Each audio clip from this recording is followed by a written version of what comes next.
friends, welcome back to my channel. And before I get into what I'm going to be doing today and about this box, let's get those disclaimers out of the way and then hop into it.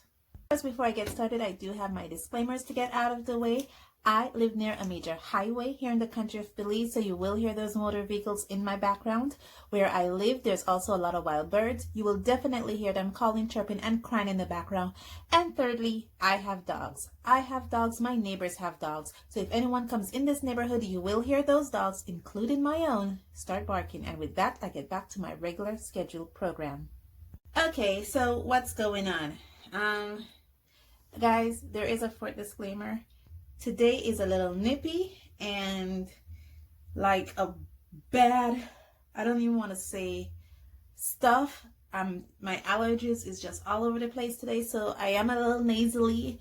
I will try not to be too sniffy in this. So if you hear me sniffling a little bit, it's because of my allergies acting out. Okay, so what's going on? I got this. Now this is actually a paint making set or kit. For those who don't know, for those who haven't been following me from the very beginning, I do make my own watercolor paints. So here it is. I have it in this little tin here. This tin is originally a 12 set, but as usual, being the frugal person that I am, I turned it into a 24 set. Here are my paints. And I can't say I made all of these, okay? I made the majority of these. There's 3 paints in here that I did not make. I actually purchased from Etsy. These 2 here and this color here are the 3 colors that I personally did not make. I purchased these from the Etsy stores. I should link the paint makers in my description below for those persons who want to try out these colors. The colors that I had here that I purchased, I think these were from Marletti. I think his name is Marletti. He is a professional paint maker. He has an Etsy store and he actually makes quinacridone gold, and I'm talking about the original quin gold pigment PO49. So I have a representation here of that. He actually also made this cadmium red violet color here, and I got this from Eve Bolt store on Etsy, and she sold me this color here, which is crystal ice blue. So all the other colors I made, the colors that I have here that I made are cadmium yellow medium PY39. I also made cadmium red medium PR108, Indian red PR101. I have a natural rose PR102, golden ochre PY42, natural sienna PBR7, golden ochre light PY43, burnt umber PBR7, burnt sienna PBR8, dark umber PBR7. The one that I made here is the cobalt blue PB28, ultramarine blue PB29, Prussian blue PB27:1, Mars black PBK11, and chrome oxide green PG17. So I've made all those colors and I purchased 3. So now you see the colors I made. When I made these pigments, it's pigment, binders, and then you add stuff in. The stuff that I normally add in my pigments, I use clove oil as a preservative. I use natural glycerin. I also use honey. And the other thing that I use is oxgall. The binder that I use is actually gum arabic, but I have gum arabic to make my paints, but I'm actually using this set here, so I'm not using any of the pigments I have. I'm actually using the pigments that come in this set. This here is actually distilled water that I bought at my local pharmacy, just in case I might need it. So I think I have all my stuff here. And well, these are my paints that I made, so I'm just showing you the paints that I made. And let me get this out of the way and hop into this box and start talking about this box. I was browsing on Amazon and I came across this box. I hope the glare is not too much for you. Basically, this box is supposed to be a powdered pigment set. It's supposed to be a paint making set. It's from Paper Fashion. And on the back it says create your own colors. Of course you can. I've made it simple and easy. Instructions inside. To the back it has American Crafts, the address. Let's hope it tells us a little bit about the paint. As you can see, it's not even open. What I can see, it does come with a Mueller. It has 6 colors. We're going to talk about them when we open the paint. This is what I'm looking at. This is the Mueller. These are the 6 colors it comes with, and it comes with a thing called watercolor binders. So that's the reason why I don't have my gum Arabic here, because I'm believing that this is gum Arabic. So let's open this up and see what instructions this person has for me.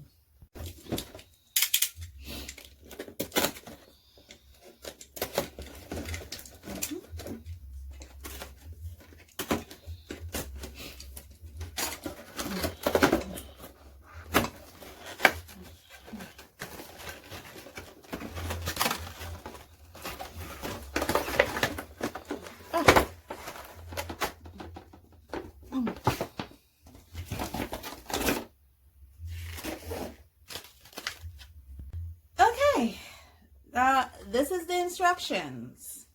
I know, right? Well, Katie Rogers from Paper Fashion says, take a little bit of dry pigment powder and mix it with a few drops, less is more, of watercolor binder and a little bit of water. Play around with it. Play around with the ratio to find what works best for each color. Oh, that's helpful. Grind the pigment and binder together on the glass slab with the Mueller tool until it seems well mixed and smooth. Once you learn to create each color, you can start experimenting with mixing various colors to make your own unique paints. I love to mix colors with metallic and iridescent pigments. When the pigment dry, you can re-wet them with water and they will come to life again, like any other watercolor.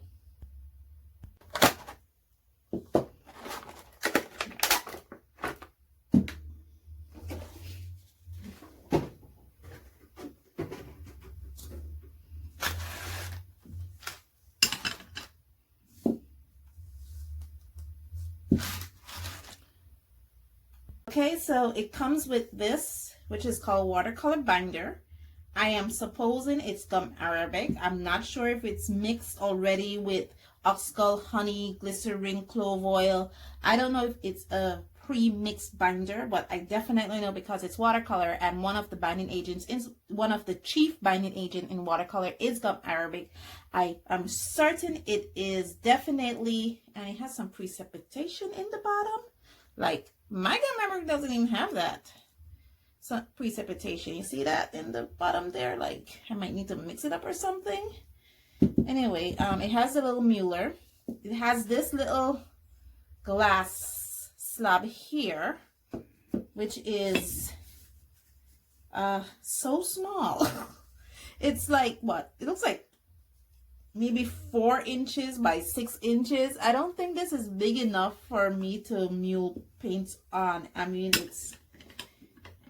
it's a nice gesture, but I don't think it's big enough for me to mule paints on. I might have to get out one of my plates. I have this ceramic plate here that I use to mule paint, and it's really nice. I know usually they use glass, but I don't know about this glass stuff here. It's so small. Maybe another time. I think I'll use my ceramic plate and see how that works. It does have a little Mueller though. That's really nice. I used to use, let me pull it out. This was what I used to make my paints, which is an espresso presser. But after making paints for a while, you see that spot there? That's a rust spot. It started to develop that rust spot. So I had to stop using it. And that's why I think getting this kit was it only cost like $27. I think I saw it the other day and on Amazon again, and it's now like $50 something. I want to pay like $20 something for this. So yeah. And they have these. The one thing about these I was hoping for is it just says lavender. It has it in like 2 other languages, but it doesn't say the pigment code of this lavender. I don't know if it's a PV23. I'm not sure what the pigment code of this color is. They also have here this color. This is indigo blue. Now, from my understanding, indigo blue is usually a mixed pigment color. So I'm not sure if that's what the pigment consistency of this indigo blue. It has Sea Kiss. I don't know if this is a PV36 or PV35. It has this color here, which is Golden Sky. I don't know what color this is either. If it's this a cadmium yellow deep. And it has this color here. Not sure if this is a PY3 or lemon yellow. But it has a, oh, this one is called Summer Yellow. And the red is called Red Kiss. So we have Sea Kiss, we have Golden Sky, we have Summer's Yellow, we have Indigo Earth, we have Lavender Sky. What I find interesting is that it's okay for having these, but there's no green representation, which is kind of interesting to me. So let me pull up my sleeve so I don't get it dirty. And it didn't even tell me how much pigment to binder I'm supposed to use for each color. I mean, it just gives me this little thing and says, oh yeah, play around with it. Yes, to see what works best. I'm like, okay, play around with it to see what works best. So I think, let me see, I think I'll start with the red pigment here. So I have here a 1.25 ml, which is about a half a teaspoon here. So I think I'm going to put in about a half a teaspoon of, I'm just going to play around with it because that's what they say you do. Or more like a quarter teaspoon, because I don't want to, not that I don't want to waste it, but I think that's the thing. I don't want to waste it because I don't want to make a big amount and then I don't have anything to do with it. So I'm going to put a teaspoon of it in here.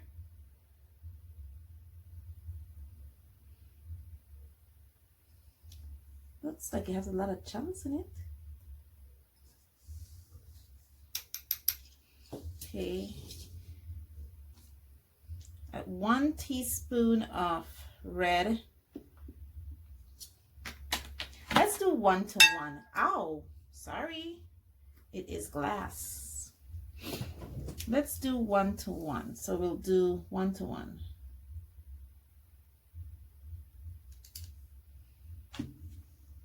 Okay, that's 1 to 1. 1 teaspoon to 1 teaspoon of binder.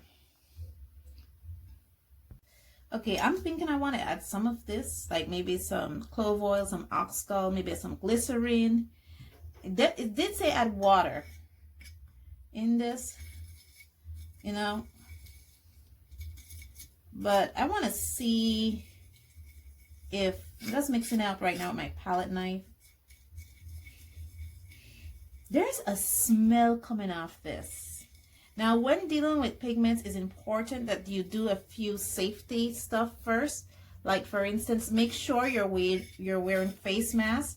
In some instances, you have to wear gloves because fine particles from the pigment, you can inhale them, especially if you're working with cadmiums, and the cadmiums are toxic.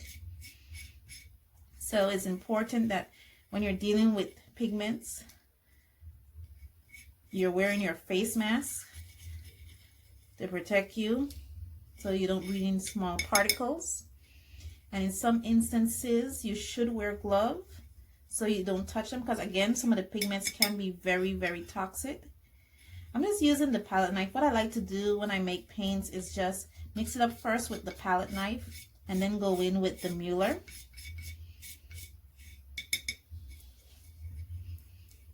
This is very smooth pigment. I'm not used to it, you know, because when I work with other pigments that I have, especially like when I'm working with the ultramarine, I'm used to hearing a little grating first, but this is really nice. But I'm just using about a teaspoon, so. Because I'm just trying it out. I don't make a whole lot and then I waste the whole thing or make a bad batch and then I don't have any more to correct my mistakes. Okay, so I think I'm good here.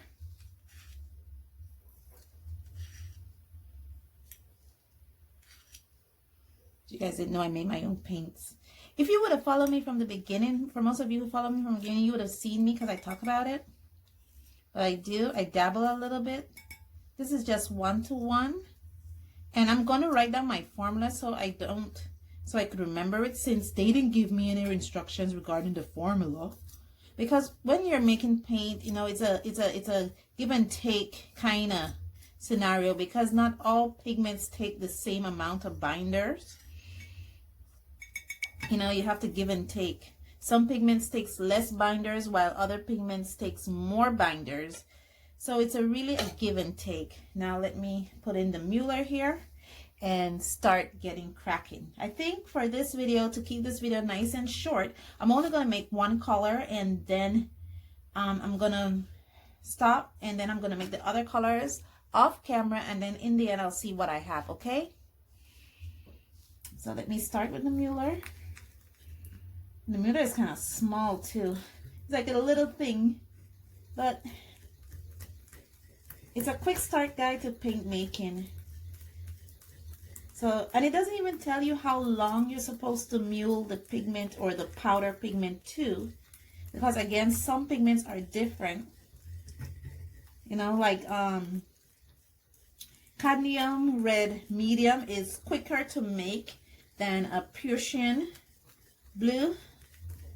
So I don't know how long I'm supposed to be here. Like, am I supposed to be here in half an hour, an hour?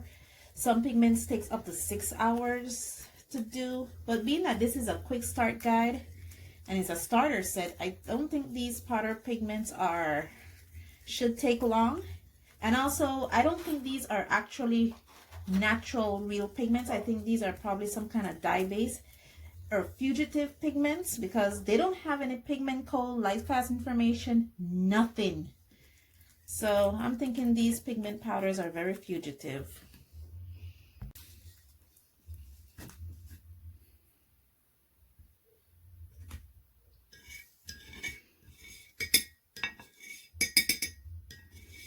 Okay, I'm just trying to put it together. Like I said, I'm only gonna make one color on camera, and then I'm gonna cut off and then see if I could do the rest, just so I can make an entire set. I don't want to bore you with this, because it's basically just, you know, putting the paints together and trying to make sure, you know, you mule the entire slab of it. I really like this mule. I wish it was bigger though. Bigger in the sense that the handle of it was longer. I have this little spatula tool here that I used to use in my paint making sessions to kind of clean my set off. So that's why this is here, in case I need it. But for right now, I think these palette knives will work. And yes, it is a messy process.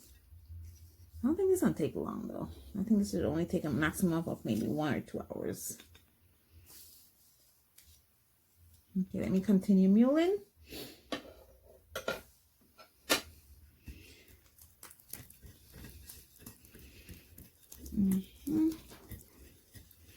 But there's a smell coming off this, like a very medicine-y kind of smell. And I'm a nurse, so I know what a medicine-y kind of smell smells like. And this is a very medicine-y kind of smell. My watercolor paper out. Let's see if it's done. Take out some water. Let's take a little bit of pigment and let's see. What are we working with? Okay. I'm showing you what I'm doing. See, I'm working it on the paper just to see how it moves. What I'm going to do is I'm going to wet a piece of the paper to kind of check the movement of this paint to see if this paint have any movement to it. Not really. There is no movement to this paint. I don't like paints without movement. It drives me crazy. I like when my paint just explodes when I put it down.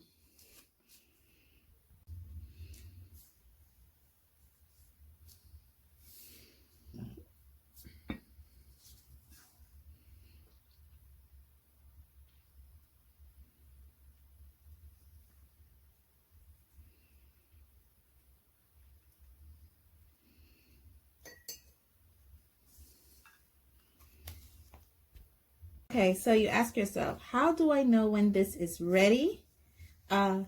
Tissue, paper, when it's dry, you make sure it's all dry and then you swatch it across, and you're not supposed to see too much pigment on your tissue. So when you swatch it across, you're not supposed to bring up a lot of, you may bring up some because watercolor paints tend to be a little opaque, but for the most part, your paper is to be kept as clean and as dry. So, and this is the first one that I did where I mulled for about 15 minutes and I mulled another 15 minutes more. And this is my second one. So I'm just going to wait till this one here is dry and then I'm going to test it out. Because like I said, and after 15 minutes, see? Minor red splotches, minor, vague pink splotches. So I'm thinking this is finished. So I'm going to put these now in some pans. Okay, so I know definitely what I have here is not enough to put in a half pan, but it might be enough to put in this little contraction I have here. These are, I think these are when you do homemade makeup, you put them in these little things, and I have some of these little things. So especially when I do my own homemade paints and I give it to friends, I give friends samples in these, which are really cute. So now I'm gonna mule a little more. I don't know, I just love the feeling of paint when underneath a muller. Let me take this up a little bit and I'm going to use my spatula here to kind of clean it off. Yeah. And then I'm going to put it, this is the messy part now because you're cleaning up.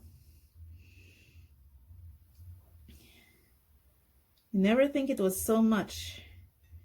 Okay, so I'm going to clean this up now and I'm going to try to see how I could pour this into my little pan here. It's basically just taking a little spatula, trying to gather it in one little amount.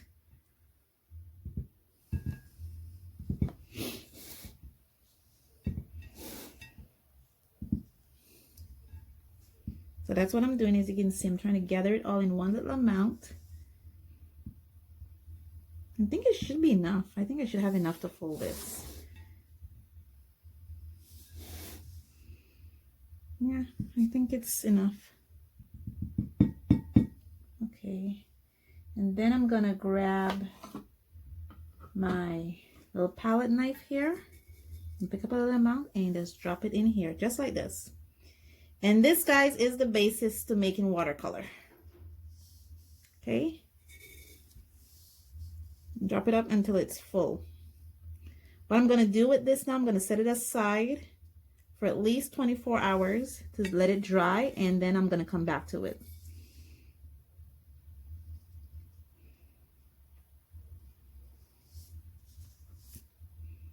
I am finished. I made all 6 of them. This is because when I finished put binder to pigment, I was left with some extra, so I decided to make a second little, what color was that again? Indigo blue or something like that. Indigo blue. And I'll probably give this to a friend. And all in all, it's okay. I do have some concerns. I'm not gonna say it's a bad set because, you know, I'm not expecting for these to be light fast. I'm not expecting for these to be professional pigments. Just some observation I've made. I believe that their binder here, that this called watercolor binder, I think this is actually gum arabic mixed with water. And the only reason I say that is because this is their gum arabic and this is mine. Winsor Newton. Well, I'm hoping you can see it. See that color there? See how nice and rich and dark that is compared to this? So yeah, I'm thinking this is already mixed with water. And for that reason, I did not add any water to this mixture. I should also put up a screenshot or list how I did this. I didn't only put pigment to binder. I did use a 1-to-1 ratio. So if you're out there and you're attempting to make your own paints, a good rule of thumb is if you're not sure how much pigment to put to binder, always do 1-to-1 and then adjust from there. But I did not do that. I did not adjust from there. I just did the 1-to-1 ratio and that was it. I also added a couple of things of my own just because I'm not sure about these paints. One, I added some clove oil because one of the things I learned when I was doing paint making is that you should always add some kind of preservative in your paints so that way insects or other little creatures don't eat your paints and fungus don't take your paints. This is to prevent fungus and to go into your paints. 2, you should always add some kind of honey or glycerin base because it helps keeping your paint moist. And so I added glycerin into this. I add 1 drop of glycerin, 1 drop of clove oil to keep fungus out of my paints. And because when I was doing the swatching, I noticed that these paints don't have a lot of movement. I also did added 1 drop of ox gall in every mixture, 1-to-1. So in all of these have 1 drop each, except for this one. 1 drop each of gum arabic, clove oil, and glycerin. And ox gall helps with the movement of it, allows the watercolor to move. And with this, I'll say thank you guys so much for joining me on this journey. I'll be doing this in 2 parts. Part 1 is where I actually show you how I make the paints. Part 2, I'll be showing you after the paints have dried, how I will use these paints. And so you will see that process next time. Hopefully, I don't think these paints will take 3-4 days to dry. I'm hoping that an overnight will be sufficient to keep these paints dry because again these were made for the beginner paint maker, so I don't think they're going to stress out the process. Thank you guys so much for joining me on this journey, and as always, stay safe, stay blessed, and I'll see you in the next one. Bye.